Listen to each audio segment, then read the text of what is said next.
Hi, this is Brother Teacher.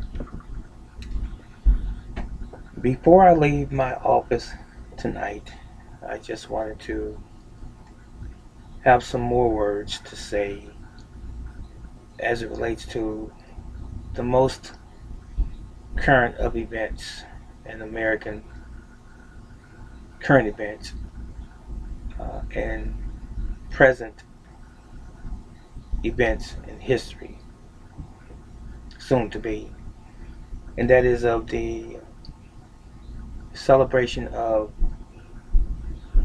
the young man that died at the age of 46 years old, whom we all come to know as George Floyd, a black man, African American, if you will, that lost his life about 8 or 9 days ago um, to violence carried out against him by a Minneapolis police officer by the name of Derek Chauvin. And in Chauvin's company were three other police officers that did not lend any hand and or assistance to stop Chauvin from suffocating George Floyd with his knee pressed against the neck of a helpless man, handcuffed, lying face down against the rear of a police vehicle with two other officers right alongside him as the man pleaded for his life, stating several times that he could not breathe, even calling out his mother during the last seconds of his life. Today was the memorial service for George Floyd. It was beautiful. Not only the turnout, not only the support from the nation, the community, his family, but also the world. And Al Sharpton did a very good job during the eulogy at this memorial service. In fact, I was very proud of him. And he kept using the expression as it related to the government that has been so unfair to the citizenry that happens to be black Americans in this country, America, for so many years on so many different levels, and how black citizens have been policed in this great country in such a different fashion, in such an abusive fashion, disproportionate to any other ethnic group. Al Sharpton hit the nail on the head by continuing to chant, "Get your knee off of our necks." We've never asked anyone for anything. We've never begged for anything other than what we deserve as living, breathing, sentient beings. In other words, beings with feelings, human beings, men and women, and even children that are part of this fabric of America. All we want is the same thing, the same opportunities, the same freedoms. as our white counterparts. That's all we've ever wanted. But these things have always been denied us. We have always graced the pages of the news, the paper, the radio waves, the television, as being violent, slowful, or lazy. Just criminals in general, as being poor parents, as being people to look out for, rapists, pedophiles, and so forth. But in contrast to what other ethnic groups, to include whites primarily, they have rarely ever graced the pages in the front lines or the headlines of the news, as have black people. We have been set up for failure since the very beginning. And that beginning meaning since we have first been on this continent. When white colonialism reared its ugly head on this continent, things have never been in our favor. There has never been an equal or level playing field as it relates to blacks and whites. We've had our history hidden from us, denied us, historically. We have had institutions never speak to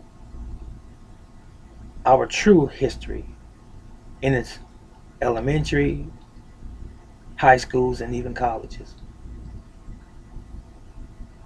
We have had our identities hidden from us, our origins, in other words. And you have found and you have seen black people trying to put the pieces together of the puzzle as to who we are, where we came from, and why we have been abused in this country the way that we have. This is not just simply rhetoric. It is not some fantasy. This is what black people have had to undergo and live through since we have been here in America.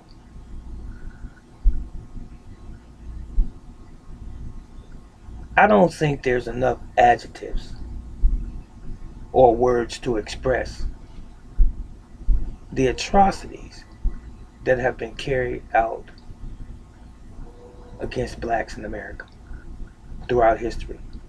The heinous crimes that have been carried out against blacks in America. The abuse, the dehumanization of blacks in America. No other group of people in this country has ever experienced the tyranny that has been carried out against blacks in this country. Not more than us. I'm not going to continue on with that, but I'm going to say this. It's been said by more than one, and I'm one of them. There has always been two sets of laws. The laws that were made for whites and the laws that were made for blacks. Blacks have always been punished more than our white counterparts more severely than our white counterparts, even for the same or lesser crimes. More. More prison time, more fines, more punishments, more freedoms taken away. It has always been this way in America. So many black men and women have lost their lives at the hand of law enforcement.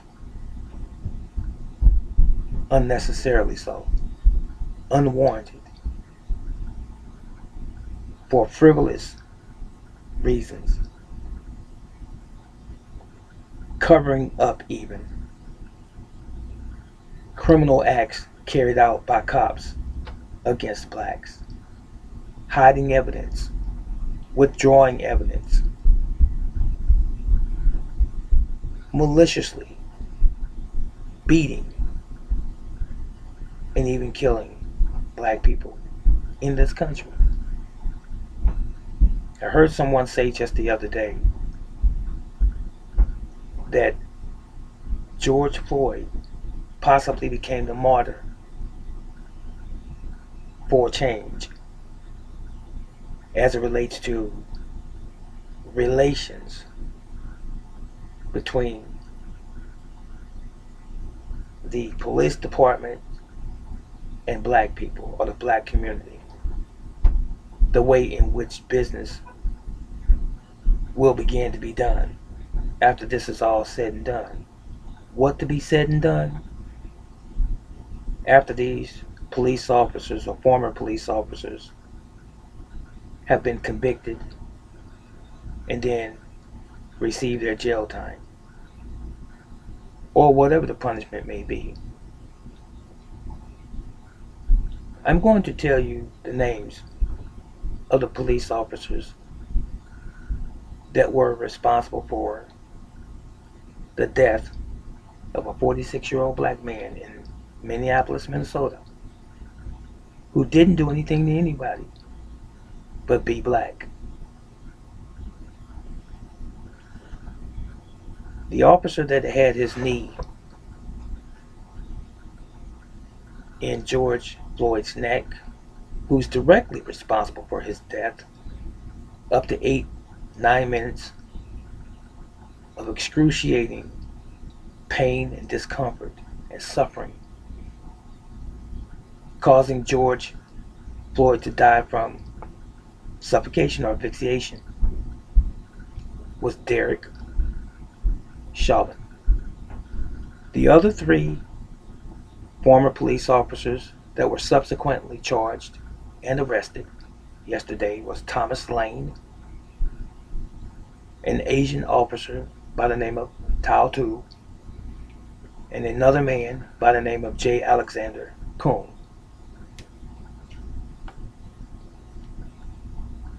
I heard the police chief of Minneapolis state that the other officers should be charged with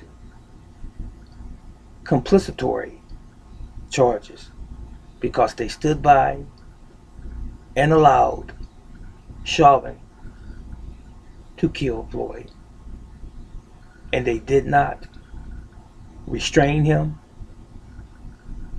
They did not attempt to stop him in any way, despite people from the community shouting at the officers saying that he can't breathe.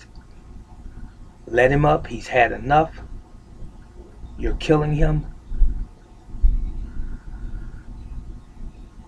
And we know what the outcome was. George lost his life. This should have never, ever happened to a human being, regardless of their ethnic group. But it has happened to too many black people throughout America's history. And We have been fed up, and we are fed up. And the world has even joined us in being fed up with the abusive treatment, not only of blacks by police organizations in the cities, in the states throughout the United States of America, but also with every institution that continues to discriminate against us in this country just by virtue of the color of our skin. I'm so proud of all of the countries that have weighed in. Berlin, Germany; Toronto, Canada; Milan; the United Kingdom, and more, that have also protested the unlawful killing of an unarmed and a harmless, helpless black man named George Floyd. And I am really, really so proud of my white brothers and sisters in America for standing up, speaking out, standing on the front line with our people in harmony, in unity against this egregious and heinous behavior by white, and I say it again, white racist law enforcement. Now let me insert this for those that are haters, those that are trolls, those who are illegitimate police officers, to mean that those who don't represent the law, you're just wearing the uniform. Let me say this, and I've said it before, and I'm going to say it in this video before I leave. I have friends that are police officers. I have friends that are retired police officers. I am a United States Army veteran. I love this country. I love what it represents. And I am indeed a patriot. Howbeit, there are elements that exist in this country that don't see things that way. They believe that this country belongs only to them. And I'll leave it at that. But as I begin to say about the police officers, something that I must qualify is that there are indeed some very beautiful, law-abiding, upstanding police officers throughout our country. All police officers aren't bad. All police officers don't have ill will towards black folks. But unfortunately, there is a culture within most police departments. There's a culture of racism. And there are certain individuals in many of those departments that treat black people differently than any other ethnic group. They abuse black people. They mistreat black people. They profile black people. They unlawfully arrest black people. And the list goes on. I'm so happy, again, for all of my white, Caucasian, brothers and sisters for standing alongside us during this time. You are loved. That's what America is supposed to be about. Not about hatred, but about unity. Everyone united. Not just different pockets of individuals and their own ideologies, but everyone united, irrespective of race, color, creed. That was really it. George Floyd had a beautiful ceremony during the memorial. And as I said, my hat goes off to Reverend Al Sharpton and his family. You shall forever be in my prayers. May Yahweh bless you. And not only you, but all of America. Note that I said all of America and even the world. You see, there is no white America. There is no Asian America. There is no Arab America or Latino America or Black America. There is America. And America is us, all of us. And it's more than just Black Lives Matter. All lives matter. And if we can all live accordingly, we would be able to then heal this nation once and for all. But it's going to take all of us. This is Brother Teacher. I thank you for your time.